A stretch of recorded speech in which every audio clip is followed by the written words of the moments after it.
All right, hey everybody, welcome to the Education of a Weaponized Man podcast. Greg LeBuff here with you. As you can notice, if you follow us at all, I am here by myself tonight, but that is in fact not true.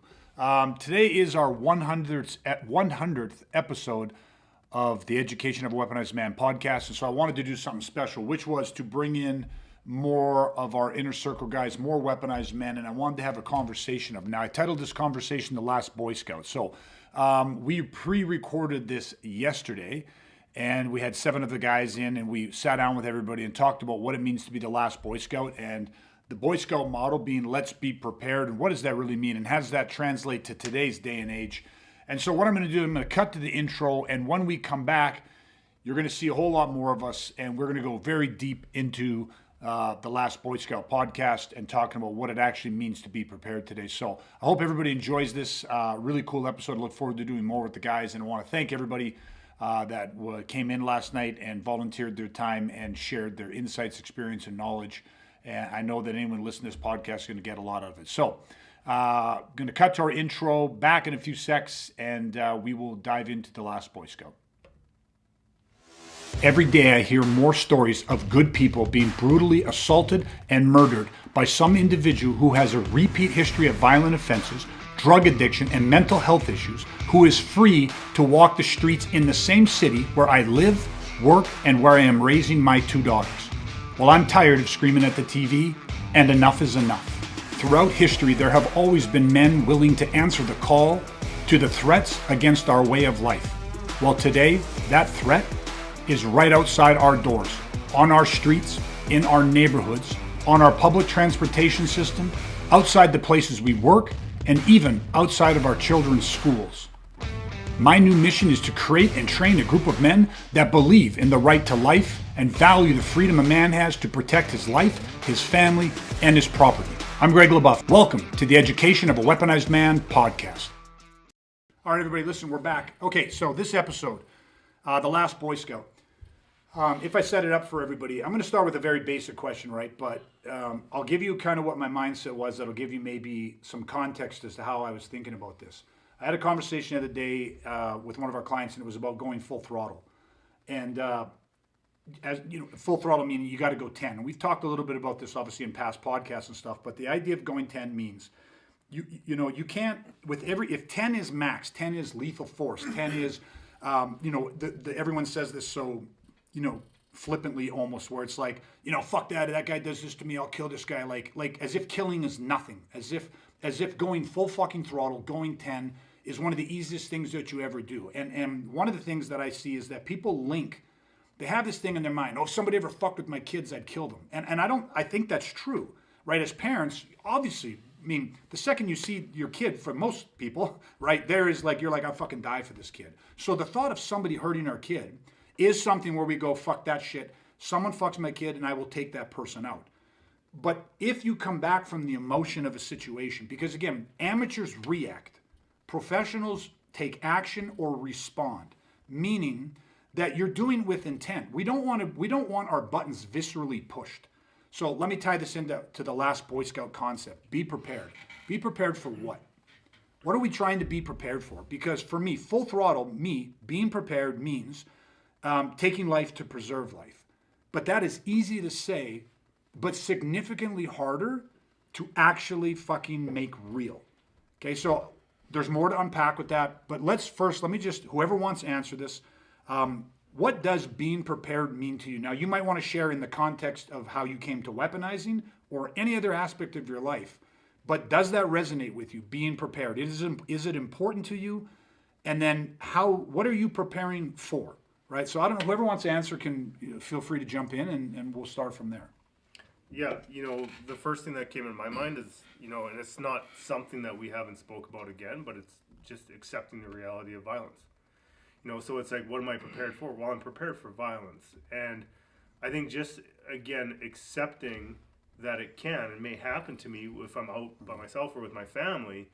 It's not off the radar. Again, we've talked a lot about filters and things of that nature. So it's like, just by the sheer virtue that I understand that this isn't never a possibility in my life. Mm-hmm. It's like, I'm a good communicator, so I could talk my way out of anything, or else like, what are the chances of this absolutely ever happening to me? It's like, well, it is a chance. Yeah. It happens to people every single day. So I think even for me, just accepting the fact that this is a part of the reality that we live in. Yeah. That it is potential that we cross violence, that allows me to be prepared for violence, because I've accepted it. Yeah. I've accepted it as reality. You use the term accepting, and I want to come back to that, Yeah. because that is actually I want to jump off that, but I'll throw it to anyone else that wants to talk about what does being prepared mean to you, and how do you go about being prepared in your life? I'll say essentially the same thing Brad did with different words. And for me, the first thing that hit me was like, it's owning the problem. And then that's essentially what Brad was just talking about. It's like, it is that acceptance, but it's like just acknowledging that, yeah, like this is out there, this exists, this is absolutely a threat to me, my family. So yeah, I need to be ready for it. I need to be trained for that. I can't just owning the problem is not enough. Yeah. That's right. But you need to own the problem before you can own the solution. 100%. Or you're at risk of finding the wrong solution, thinking you then have a solution, but you don't. Gotcha. Yeah. I'll jump onto that great as well.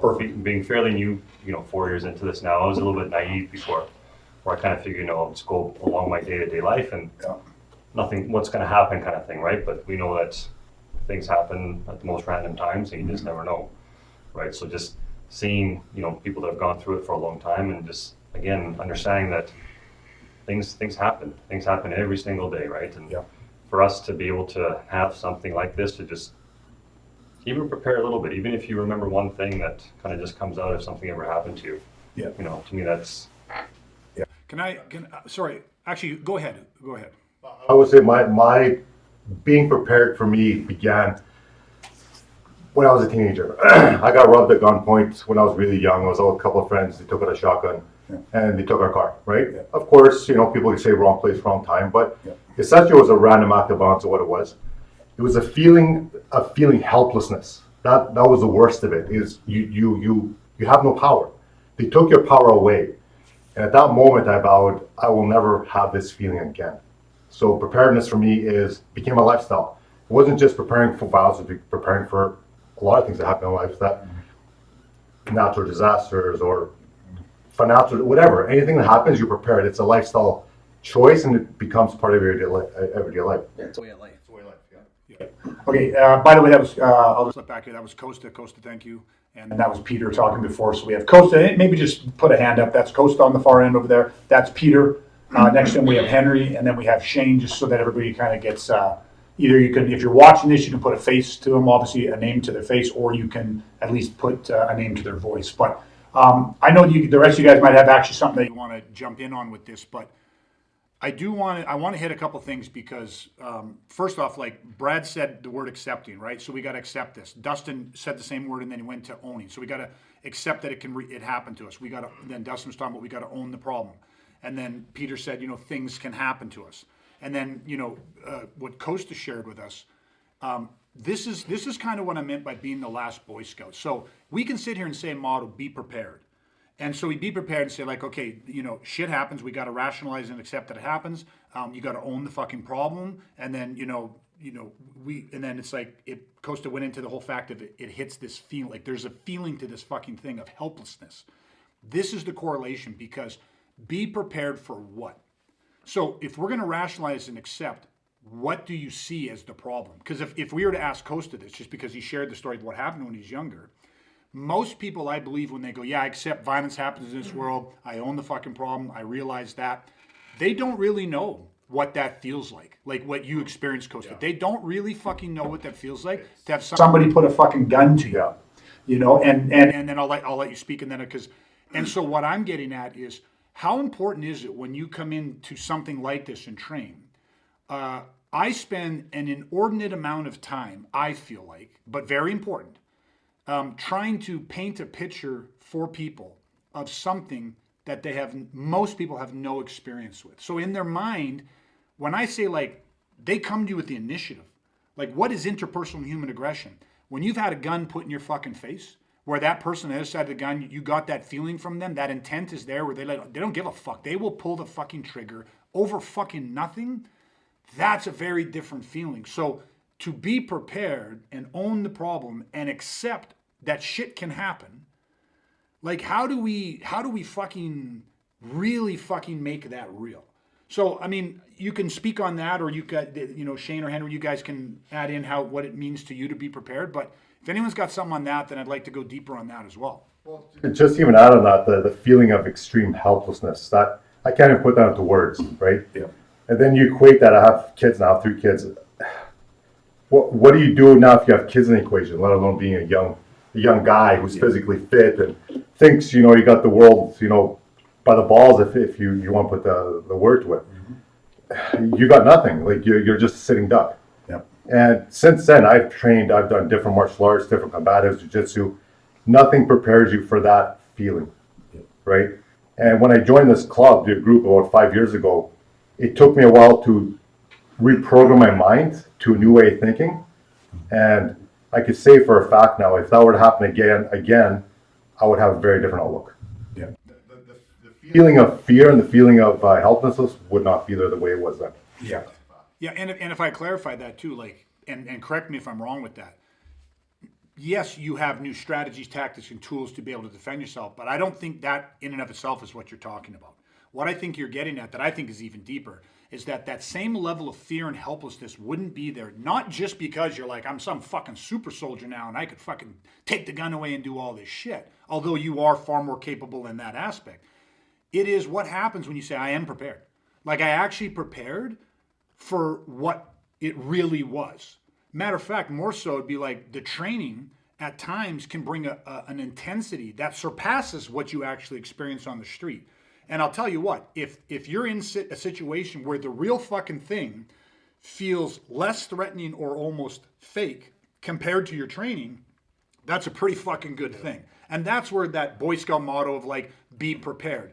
But if you're not actually preparing for the realities of what it's actually going to be like, and again, I'm talking about the intangibles, like the feeling of one, I just had a private tonight before this, and again, just a guy like, and he has been in situations where his life, like where he almost fucking lost his life. And when I have him doing something, it's palatable because like we can go back to it. I can trigger him back to that physiological state where I can see the fucking literal terror in his eyes and then teach him to regulate that. But the one advantage I know that he has is that when we talk about being prepared, he has no fucking delusion about what it's like to face death and like to have someone look at you and go, I'm going to fucking wipe you, your family off the face of the earth over fucking nothing. How do you get what I mean? Like, how do you take the average person who's never experienced that and how do you allow them to experience it without them actually having to fucking experience? And is it possible? Does that make sense? Yeah. It's the feeling of extreme violence. It's hard to replicate that in Yes. the gym per se. Yes. But we do it all the time because we do training on what does it feel to take a situation that feels, relatively out of control and crank it up to extreme. Yeah. And that's part of our training, and to build that mental model around that feeling, that way of what do you do in that situation? Yeah. Once your blood pressure rises, your heart rate rises, and you get this fear response, Yeah. you break down unless you're trained to respond that way. Yeah. We Yeah. said, I was just to say, you got to put your toe in the water. Right? Yeah. Like you don't have to jump in the deep end or get pushed in the deep end or in a real life situation. It's far worse than that. It's bound, tied, gagged, blindfolded, and shoved in the deep end, held down, and like it's the whole thing. It's the whole But thing. it's like, but you don't have to start there. But you got to put your toe in the water. You got to get wet, and then you got to go in a little deeper, a little deeper, and a little deeper, and that has to be built into the training, right? So it's like you have to experience it in the training, which then leads into a lot of different kind of aspects of the training, and a lot of that comes down to the other people who are working with you and their ability to reproduce that and replicate that, which is something we spent how many years perfecting. Yeah. Is the ability to give the feeling of violence like it is real and putting people in a situation where they start to feel those feelings just a little, and then as they're ready for more and more and more, you can push it as far as you need to push it, right? I'll say to that, Dustin, that's where I feel like I'm the this one here because being so new, I have these guys, you guys that have been doing this for so long that can help me get to that point. And essentially that's the first little while I remember, like I was eyes wide open for like a really long time. Like, what the hell's going on? What are these guys doing? Well, think about how many years even you did, MMA, for example, which is a great sport. It's great for fighting, but it doesn't prepare you for what violence really is. No, I thought I kind of knew a little bit, and yeah, you guys definitely reprogrammed that. Well, we always say too, like we've said a lot in the past, and it's kind of reiterate what you guys are saying is like violence is its own language, right? So like we always say, like whether you're come train with us or try to find somebody else, find someone who knows how to speak the language of violence. Excuse me. And so it's like for me, it's like it's its own language. It also has an energy to it, and that's that energy that you can make. You can make it tangible because when you've studied violence for so long, you could speak the language. You understand what the energy that is, how to project that in an environment where you're like, yeah, you can put your toe in it because I could give you this energy in this exchange, and it's like, oh fuck, that's what that is. Because we've all been there where like, is this real? Is this not real? Do you know what I mean? Like we're like, shit. See, that's kind of what I almost want to speak to, because isn't that energy? Because I had it with my mentors too, right? Where the thing is like, how can this, and jump in on this, but how can you, like, I think if this was a school, if I ran this as a commercial school, right, then the whole goal is you're building relationships. And I say that all the time, that this is relational. This is why you actually have to build bonds, you have to build trust, because of what I'm about to say. On one level, if I was running a commercial school, all I'd want is to put on the mask of like, I want you to fucking like me. Because I don't want to do anything to fucking offend you, because I don't want to lose your business, because I'm building a fucking business. I'm in business to make money, which is not a bad thing. But if you're training people for violence, where you go, I genuinely believe that you guys at some point are going to need this shit, right? Then the guy that you're facing, the threat that we are training for, they do not fucking like you. They do not care about you. They don't like they have that fucking disregard for life. And like you guys have been saying, for so many years we've been training this, and my mentors had it, right? But there was multiple times over 15 years of living with these guys, 30 years of doing this, where it's like, I don't even know if that guy fucking likes me. Like they were like fucking, I thought they were schizophrenic. You know what I mean? Like it turns out one was bipolar, but I mean like it was fucking it, because I remember, I said the same, remember the old fucking classic Wonder Woman? Where fucking she spun around and turned into one of them from Princess Dead to Dumb. Well, you guys are too young. Whatever. I'm not even These fuckers, most of these guys are too young, or they're pretending too young. Anyways, I would say they would turn around and become that threat. And I don't know if I ever told you guys, so it popped up today when I was doing it private. But I was teaching this guy the same thing, and I was turning it on and turning it off, because there's the devil and the angel. I will be, when people come, I'm on your fucking side. My mission is to get you as ready as like I want you, if you think about me, I want you to go, the one thing about Greg is he's got my back. Like he is invested in me being like safe. Like it's like your favorite coach. Like I fucking love you. And at the other side of it is like, but I don't know if I fucking trust that guy. Because it's like I had one time where Tom was standing there, we were talking, Mr. I was standing talking. He did his little Wonder Woman turnaround. So we're in the middle of a friendship conversation, and spit right in my fucking face. And like spit in my face with intent. And it's like, I don't care if you're friends or not. If I spit in anyone's face in this room, you're not going to like it. You know what I mean? You're going, and it's like, what the fuck? And when he spit in my face, it was like he turned. And that became the beginning of a lesson. You know what I mean? And that's just one example. But I, like, when these guys would threaten me, like it always felt fucking real. And I always knew there's a limit that if I wasn't picking up what they were putting down, if I didn't understand the level of seriousness with which they were directing this intent at me, there was going to be a fucking price to pay. And I don't believe, like, they did it masterfully. So how do you have this person where you're like, I trust this person completely. He wants nothing but the best for me. He'll go to the ends of the earth to train me, to help me weaponize. And at the same time, he may push me off the cliff to get me to learn the lesson. You know what I mean? It's a weird thing, right? But is that? Sorry, I interrupted. I have a great story that just popped in my head now you're talking about that. My first couple of years, I just, until I deprogrammed my old way of thinking to the new way of thinking, when we're sparring, I would stand up and just square up and, want to kickbox or whatever. Yeah. And then you saw that at one point, and you squared up against me and just kicked my ass. I remember that. I walked in, I fell, I'm like, whoa, what are you doing? I stood up, just a little bit dazed, and you look at me with this anger in your eyes. I'm like, does he hate me? But no, I realized that was a lesson. Like I was in the middle of learning a valuable lesson. Yep. I squared up when that's not what we do. I was looking to spar and consent to a fight when I realized we're actually training for violence. We're not training to spar in the gym. Yeah.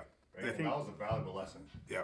And I think too with that is that, you know, those lessons, we've all had them, right, in our journey, and we're all going to continue to have them, and some of them we've given to other people. Thankfully, like we're in a position to do that, and it's like, I think in my mind, it's the biggest level of respect, right? Because what are we talking about? We're talking about protecting, like someone comes and they want to learn to defend against violence.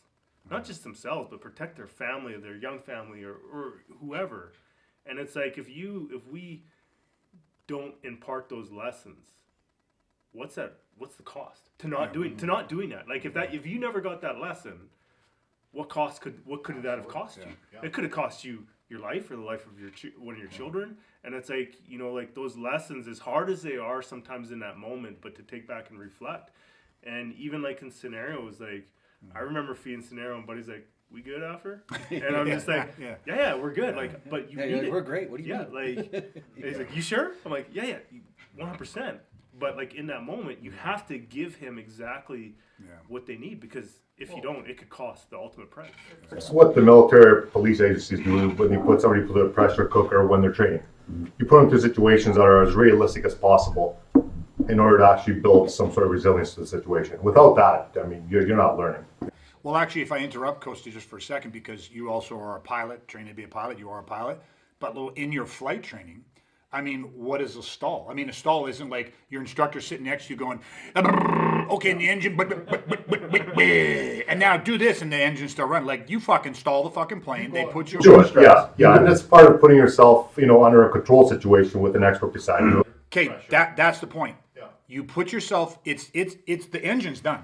I mean, like, can it restart? But the point is, the situation is as real as they can get it, with an instructor next to you. And would you say that there is no fucking danger when you do that? It's pretty controlled, but yeah, I mean, sure, things can happen, but it's pretty controlled. Gotcha. But Now, more dangerous stuff, like you put yourself in a spin or a single engine in the multi. Yeah, there's more things that can go wrong, but it's still fairly controlled. But if you're new, it puts you under quite a bit of stress as a student. I'm not even flying. It puts me under fucking stress. But what I get at is that's the thing, right? Yeah. Because people can hear this and go, well, then this is just a bunch of crazy fucking people.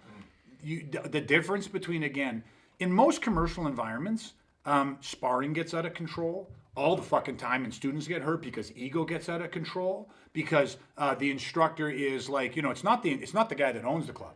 It's his student of a guy, you know what I mean, some kid teaching the class or some guy that's got a few years of experience.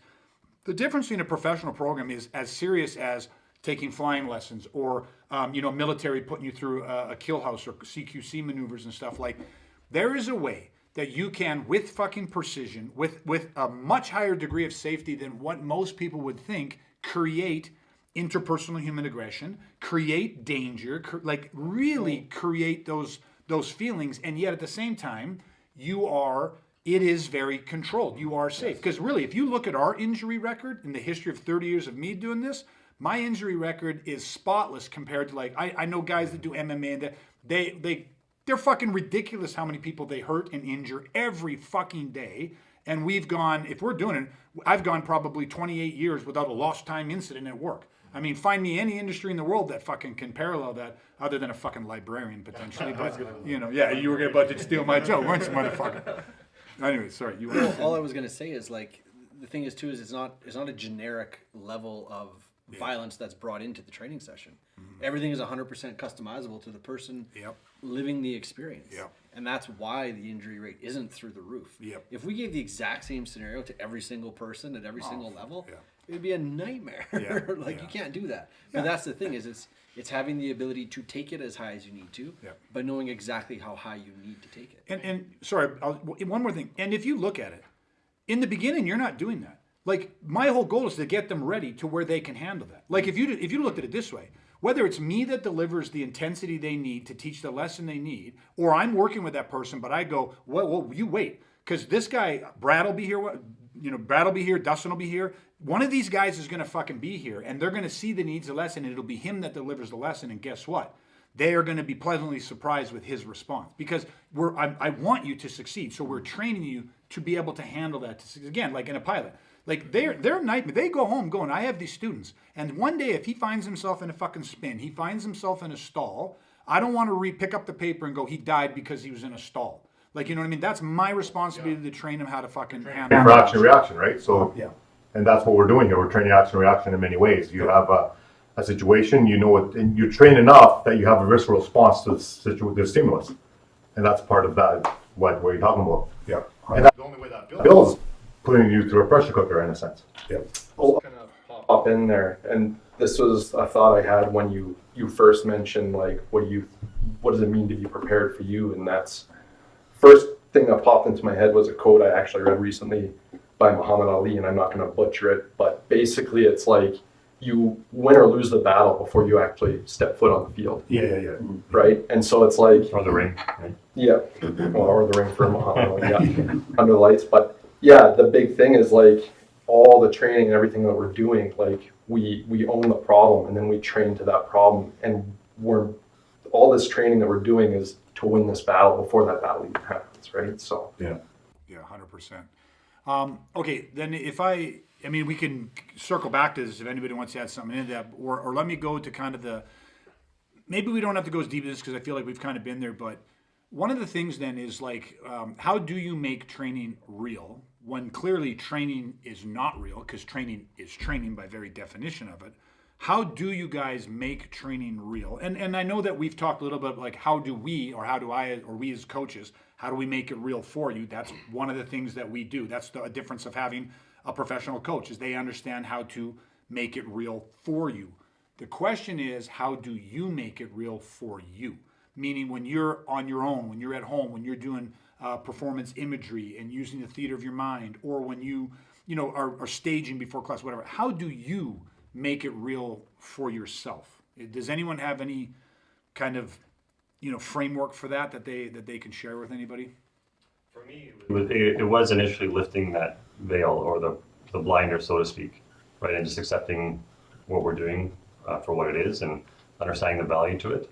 But it's also the imagery, like you mentioned. So if you look at before class, we're all, a lot of us, our eyes closed and facing a corner and kind of just running through things in our mind. I think it's a big part of it to be prepared for what's to come. So sorry, I'm going to interrupt you because that's used, and that's something staging. We're not going to go too deep into it, but that is it. When you are self-reflecting and you are in the theater of your mind, because one of our core concepts is the mind has to lead the body into battle, and that means in training or in reality, your mind's got to get there first. So that's what, if we circle way back to the beginning, is be prepared. There's the Boy Scout model, the last Boy Scout, be prepared. But here's the thing: you're a shit fucking Boy Scout if you prepare for something at a level 3 and don't even know that that's a 3. Most people prepare for a fight, which is a 5 or 6, maybe a 4 even. Do you get what I mean? And then all of a sudden, when they go, oh my fucking God, it's like, go swim with a fucking mid-sized trout and go, the trout nipped at my leg. Basically like a fucking shark attack. Like basically the same thing. Like I survived that. Like fuck, what's a shark gonna do? Then all of a sudden you're in the water and a fucking great white and you're just like, that thing's fucking 15 feet, 16, 18 feet. Like the thing's as big as a bus. Yeah, man, what'd you fucking think it was gonna be? Like, you know what I mean? It's a fucking great white shark. That contrast kills. So are you a great Boy Scout? Can you be a Boy Scout if you don't even know what the fuck you're preparing for? That's kind of my thing, and the answer to me is no. So the Peter's concept of saying, we're in our imagery, we're in our mind, that only works if what you are imagining in your mind is connected to the reality of what violence is. And most people don't have that experience, meaning you got to go somewhere and someone's got to help you build that blueprint. And that's a good thing. That means you haven't experienced violence yet. Mm-hmm. Our whole mission is to have, I want 99% of my clientele coming to me and going, never experienced violence, don't have a fucking clue what that shit's like, show me before it happens to me. Rather than what we had just a few years ago, which was 75 to 80% of the people that came to me had been the victims of violence, meaning now they're traumatized. Now they have post-traumatic stress disorder. Now they have fucking triggers and all kinds of shit that, scar tissue. We have to break all that down, which takes time, and then begin the rebuilding process. Yeah, I mean, I don't remember who coined the term where we got it. It's from, probably but- me. Okay, so Greg came up with this term, pre-combat veteran. Yeah, that's me. By me, I mean Lieutenant Colonel Dave Grossman and a whole bunch of other Okay, people. so Colonel Grossman. But yeah, it's like, but that's the whole thing, right? That's the goal, is to train pre-combat veterans, Yeah. not post. You know what I mean? Yeah. So it's like, yeah, get to people before they experience it. Of course, that's the greatest gift you could give somebody. Yeah, 100%. So does anybody? Oh, sorry, Brad. You want to say? Yeah, I'll jump in because to answer the question about, just it does kind of tie into what Peter was talking about. But for me, it's attaching it to something, right? Because yes, like having to understand what the realities is obviously like something that we've been doing for since the beginning. But it's like, well, what does that mean? Like, what am I attaching that to? And I mean, a lot of that is like, well, why am I here? Yeah. Like, what is my why? Like, what is my driving purpose that I'm obtaining? So then, when I take the realities of combat and I attach that to like, what is my passion, purpose behind it? What's fueling that? Yeah. Then I feel that is a real big connect. Like we say words all the time, like never again, right? Like almost taking ownership, not almost, but taking ownership of never letting a violent assault happen to you again, even if you haven't been through that. You're making that connections through the process, right? So for me, I think that is big a big driver for me is just attaching what I'm doing in that moment with why I'm doing it. Yeah. Right. One of the things off your thing is like, it was Gavin DeBecker that said this, but like, one of the things about violence, as we are talking about, so to be a great Boy Scout, you want to be prepared. That's the model. That means that if you're going to prepare for the worst pertaining to violence, you first have to imagine the worst. And most people have a restrictor. They have a governor on their imagination. So they don't allow themselves to imagine the worst in the most real way. I mean, like, because why? Because it's fucking terrifying. For the majority of us, most of us here, we have kids. And most of our kids some are just getting to the age where they can start, like, learner's license, all that type of stuff. But I'm just trying to give a parallel of, like, when your kids first start, taking the car and driving. Costa does have a daughter that is driving now and stuff, like, there's, your brain creates all, because you're opening them up now to a whole new level of threats that you have been able to somewhat mitigate throughout their lives. Then they get to the age they go to university and they go to parties and do all this stuff. And it's like, it's like so many areas of our life, we try to keep that worst case scenario in check, because the brain's a powerful fucking problem finder. It'll think of horrific, it'll manifest horrors. But yet now I find that when it comes to violence, where there are real atrocities and unspeakable horrors, the brain often goes the opposite way. The brain actually softens that shit. So here we are going, my daughter's going to get behind the wheel and go drive after all of her driving training and all the experience stuff of that, and she's going to die in a horrible... And yes, it happens in a sense. But statistically, very rarely. Yet in violence where, 4 to 5 women that go to university are raped by the time they're, age of 18 or 22 or whatever it is. Like, that's a fucking horrific statistic. So I think the brain is working opposite. You know what I mean? That's the one area, where To cope, right? Yeah, to cope. Coping. I mean, denial is a coping mechanism, right? So, yeah, it's a weird thing. So, sorry, Peter, I kind of interrupted you and hijacked that, but the idea of making it real through the imagery is powerful. And do you feel that? Does it change you guys physiologically? Like when you image like that, do you feel a biochemical shift because you're connecting it, because it's being real inside of you? I mean, I know what I feel, but do you guys feel that as well? Well, you can't help but not. I mean, you're changing your whole physiology in a sense, that you're changing the way who you are as a person. I mean, you're changing how you think, how you feel, how you perceive the world. Well, I think this is a good question for Brad, if I could, because your daughter's a little bit younger than ours are. So did your mindset change after she was born? Yeah, I think I would say that it was a different why that was introduced, right? A very powerful one, right? Obviously. But again, like having that right to life, is a very powerful why for me. Not just for myself, but for my loved ones, for my wife. There was a lot of fuel that came with my daughter's birth, for sure. Like I think any father with the birth of their child, or when they get married, things of those natures, right? Yeah. I think that I haven't really talked about this in a long time, but like at the beginning of my journey, it was very much about me, right?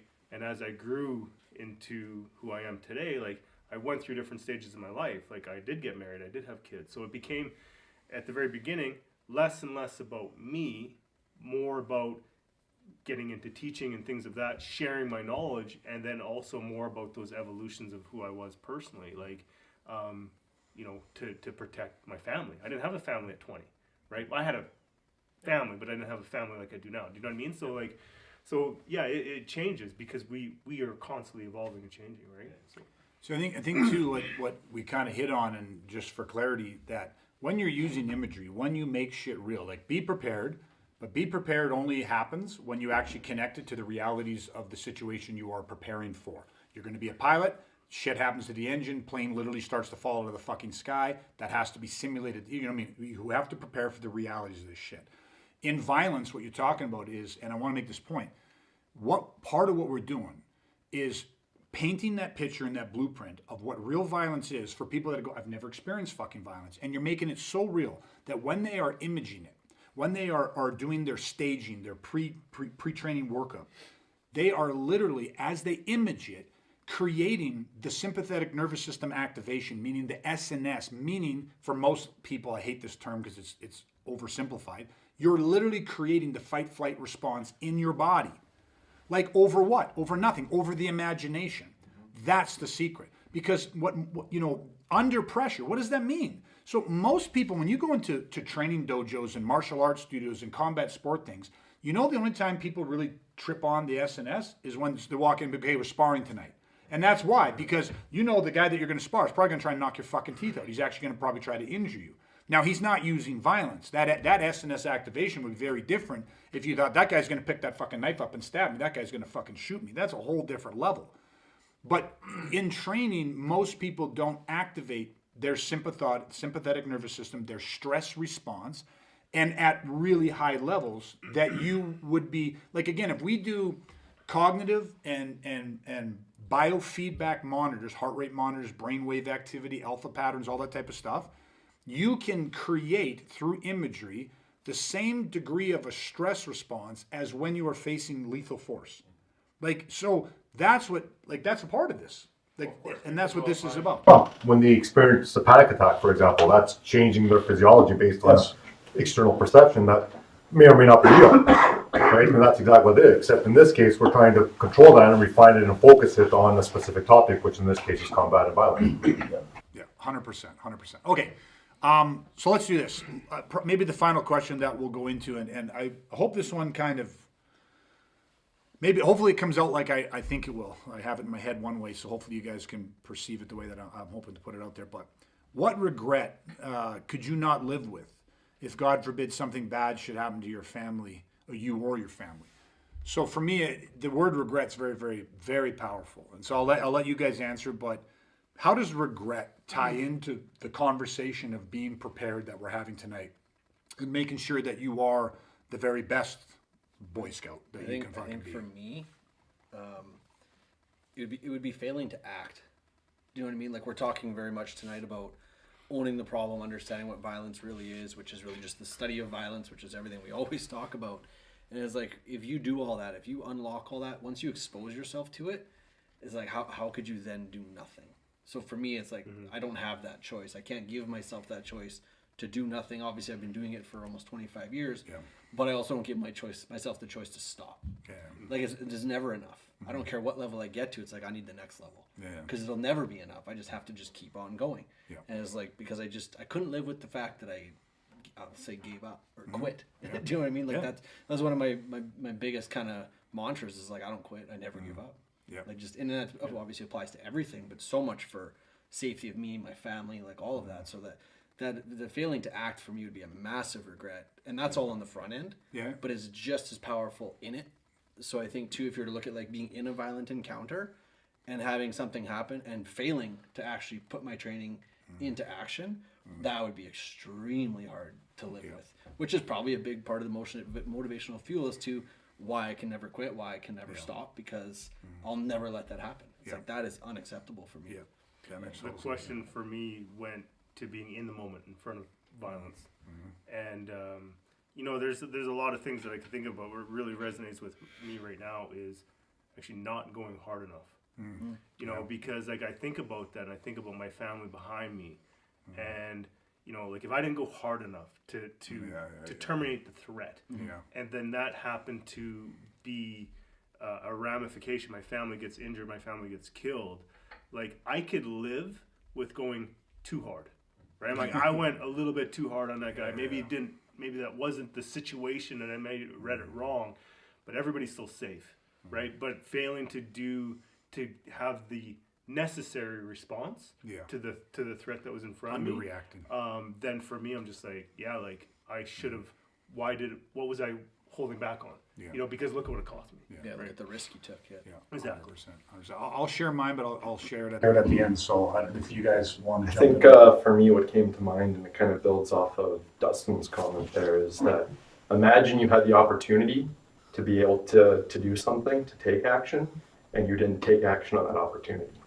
So it's like the previous podcast that I think you had was getting stuck in the starter block. Well, you're getting stuck in the starter block if you don't take the action to show up and train so that you know what you can do when you encounter a violent situation, right?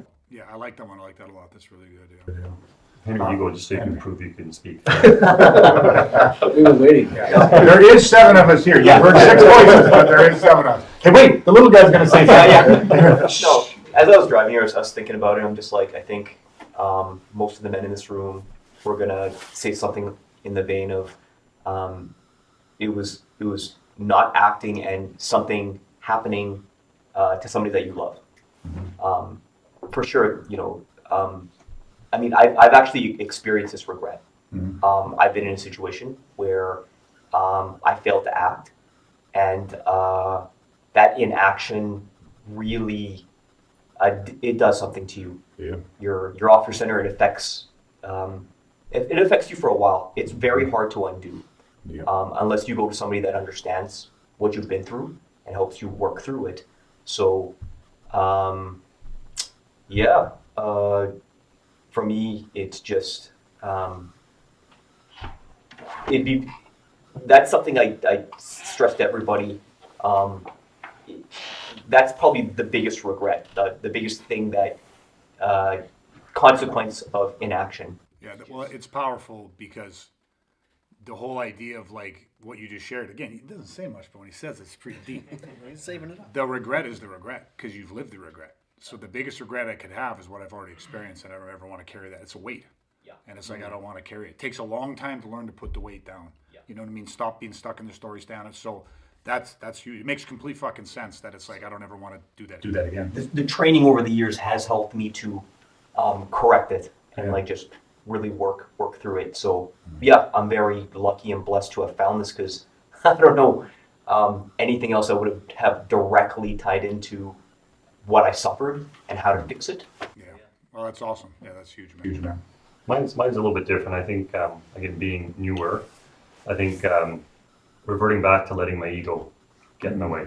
I think I would really regret, you know, if something were to happen and it was something very real, that, you know, being a bigger guy, I would just revert back to just saying, oh, you know, it isn't anything too big. I can handle myself kind of thing. And yeah, I never want that to be the reality. I'm going to jump in on that because I love that because what you just said shows the training's working. we're reprogrammed because he's like, fuck yeah, the ego, man. Because not that many years ago, I'd have just let the ego take me wherever it needed to go. And now you're like, that would be one of my biggest regrets because you know better. Yeah. Like we don't know what we don't know. But here's the thing, when you don't know what you don't know, then we don't know. We fail at something or something isn't the best that we could be, so we course correct. There's no shame in that. But when you know better, do better. Right? And that becomes huge. When you know better, do better, right? With that one too, it's almost like thinking about the ego. In the beginning, we're like, oh, it's gonna protect me. This is what I got. Yeah. And you're like, now that really transition is like, well, this isn't protecting me. Yeah, this is costing me.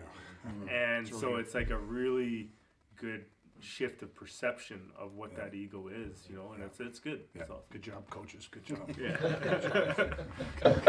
All right, Costa.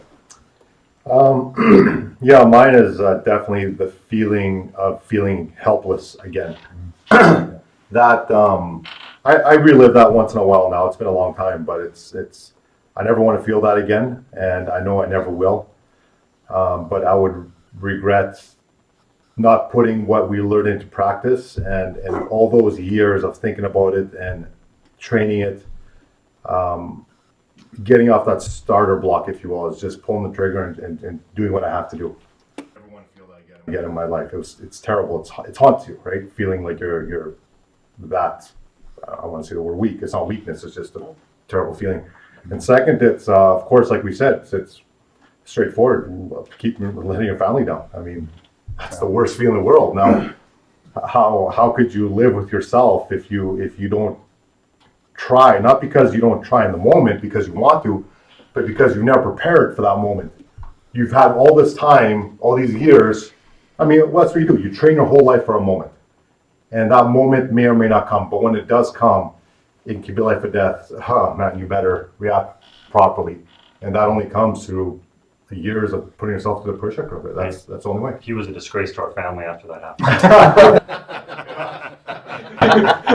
Got right at one point. Peter's ego back in the day is like, you pussy. Never would have happened to me. Never would have happened to me. Now look at the size of me, you motherfuckers. All right, that's huge, man, and I love that actually what you hit on.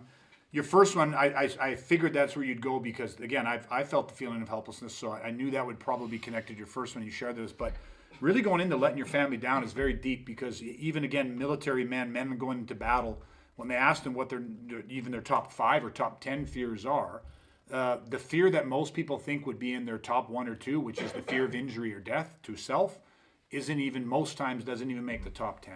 The number one fear, and across generations of men having gone to battle, is the fear of letting down the man to the left of them or the right of them. And that's because, of course, you build those bonds even sometimes closer than the family when you're going into harm's way that way. So that fear of letting down your family, I mean, we're talking as civilians of men who are, our battlefield is right outside our doors every single day, battling, the elements that live on our streets, the broken justice system, all this type of stuff.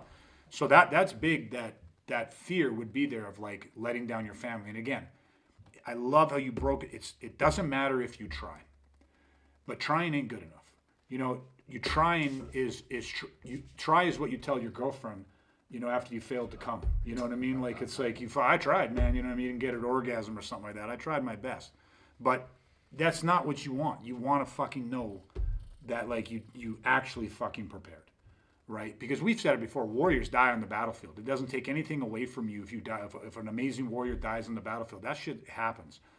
But it's what makes them warriors is the fact that they've invested in that training. They have prepared themselves to face the evil that they knew was in this world, right? So I really found that to be very powerful and profound. Mine's ties in a little bit of the letting the family down. That's why I talked it up. Boy, it was such a good point because mine's kind of connected to it. But no, to be serious, it comes down to one saying of ours: be careful what you fucking practice, because you just might get good at the wrong fucking thing. And this whole thing, tying it back to the last Boy Scout, and if you want to be prepared, here's what, again, for me, my situation when it happened to me and I was almost murdered. Nobody ever fucking told me, right? I was totally prepared for the wrong fucking thing. I had no clue what fucking violence was. And I was mad. I was mad at my other coaches. I was mad at fucking anyone who'd ever trained me over a fucking decade of training and sparring and fighting, blah. I was fucking pissed because it was like I was prepared for the wrong fucking thing. And so now I just take that out of it and I say what that means to me is I got to know what violence really is.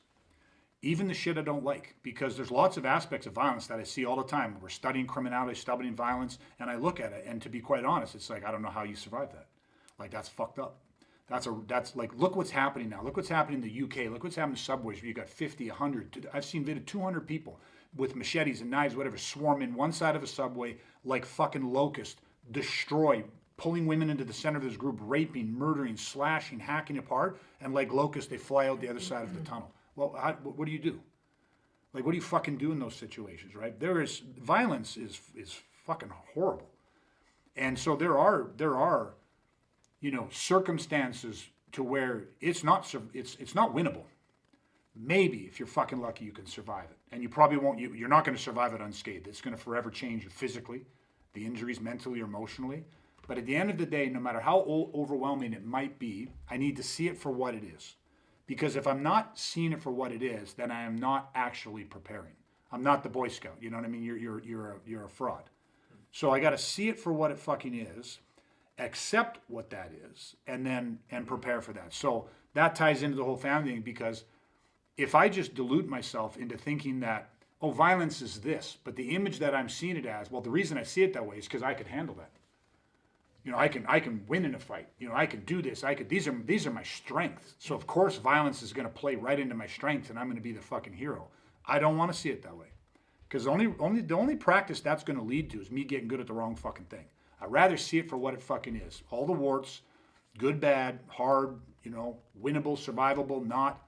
I'd rather just see the realities of it, because then I can accept that. And when that day comes, if that day comes, the righteous fight, then fuck it, come with me. I know what I'm going to do, right? So you might get me, hardest thing you've ever fucking done. So that to me kind of is my thing. You know what I mean? Be prepared. I want to train for the right fucking thing, right? That was always part of my goal. Is just I did it the wrong way. I want to know what the fuck I'm actually facing. So, okay. Anybody have anything else they want to add? I think we'll probably get ready to wrap this up here a little bit. Any final thoughts from anybody from this crew? Camera A. I'll let you guys think about it. Camera B. Anybody got anything they want? I got one thing. We talk about prepping for violence. The last thing that this process does is prepare you for the aftermath of violence, resiliency, which is just as big, arguably, right? So another topic for another day, but I think that's just as important to think about. Is this process makes you more resilient to the aftermath of what will come. Yeah. That's fucking huge. Yeah, thank you for bringing that point up, because we often talk about the 360 degrees of violence, right? Which is the last half of that is the fucking aftermath. So yeah, I appreciate you bringing that up. I think we all, society, whatever you want to call it, we need to let go of that naivety, thinking it's not going to happen to you, and that you just kind of desensitize yourself to what you see on the news and all that kind of stuff. I think we need to make a change there for sure. Yeah, that's huge. Yeah, Henry, any final thoughts, buddy? Just when you guys were talking about how to get people to experience violence and teach it to people, like I was just thinking of my training and just really impressed with how you're able to teach everybody, like the people that you, like the instructors here, like I felt violence through you guys, through a drill, and it's just, and you've been able to pass that on to people. Like, it's like, I'm like, how did they get that, right? Was it through doing the drills? Was it through this, that? And it's just, it's this energy that you just pass on to people. And I feel like when you guys let loose on me, for years I resented it. I hated it. I'm like, you guys are fucking assholes, pricks, right? But I'm like, now I appreciate it. So I'm like, frick, because now I taste it. I know how I'm supposed to express and unlock my violence, and then teach that, because that's how you teach it to somebody. Yeah. You can't do it through it's I know it sounds really hippy dippy, and I don't want to make this, but it really it's this vibe. It's your training partners are doing you an injustice if they're not relaying that to you, right? Yeah. And I appreciate it so much, because I'm like, now I know how to, like how to tap into your own violent nature. That's why we call you the assassin. Shane. Well, I mean, Henry has pretty much said most of it. That's true. If I'm going to leave people with anything, it's better be a warrior in a garden than a gardener in a war. I just heard that recently too, and I was like, I really like that quote. It's a good one, but 100%. I think for me, earlier you mentioned like how do you kind of prepare for the worst without understanding what it really is, and I think even just the whole idea of just being prepared, always be prepared, that Boy Scout mentality. One thing I use is just I question myself, and I think this is something people can maybe put into place for them and maybe benefit from it. But it's like you just have to ask yourself, like, what could this cost me? And when you really start to like break that down, and Brad touched on it tonight when he was talking about having the younger daughter and everything else, it's just like, but when you really start to unpack that, like, well, what can violence cost me? And it's like, it's you, it's your family, it's all of it. If you lose them, if they lose you, it's both sides. And like for me, that just really allows me to tap into just a true motivational fuel for why I need to be prepared. So Yeah. So again, you're making it real, right? You know yeah, what I mean? 100%. And you have to. It's part of how I do it. Yeah, you have to understand the context. Yeah. Brad, anything? Yeah, you know what? I think for me, part of the wrap up is a little bit of the whole conversation that we had. But then when you guys started talking about just letting the family down, it actually really made, and I know that this could be a whole other rabbit hole, is like, well, what's important, Yeah. right?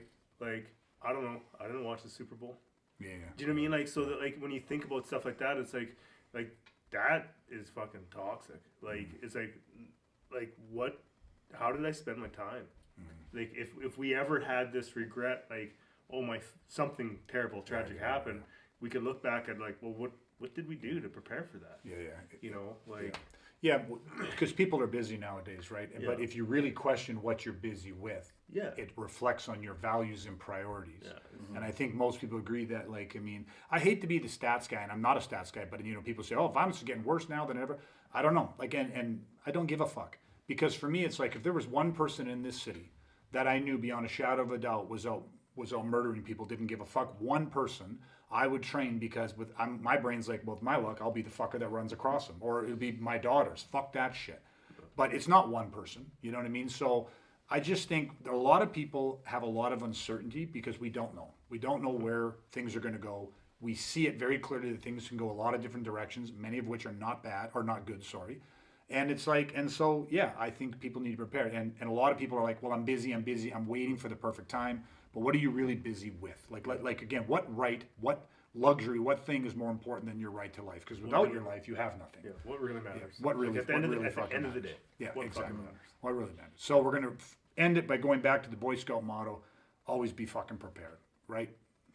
Fucking bunch of Boy Scouts here. All right, everybody. Okay, listen. Thank you guys so much. I really appreciate it. This was a lot of fun. I don't know if I'll do it again for another 200 episodes, but no, it was good. We'll do this more often. I loved having the feedback and having you guys with us and stuff.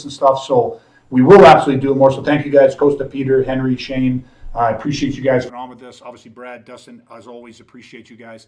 We will do it all. I appreciate everybody for listening, joining.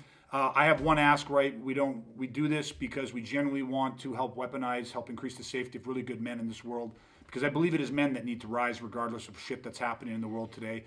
You need to take on the responsibility to protect yourself, your family, and your property. We need to get more community focused. We just need to make sure we have more men that are truly fucking capable of protecting.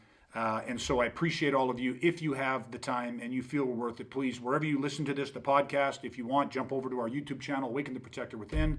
Follow us on Facebook. Give us a thumbs up. Leave a comment. A 5-star rating does a lot. We grow this organically, one person at a time. We're not pumping any marketing into it. We're trying to find the right people, not just any people. So if you're listening, I appreciate you. You are the right fucking people. Stay safe, stay weaponized. We're going to chat again soon, everybody. Take care.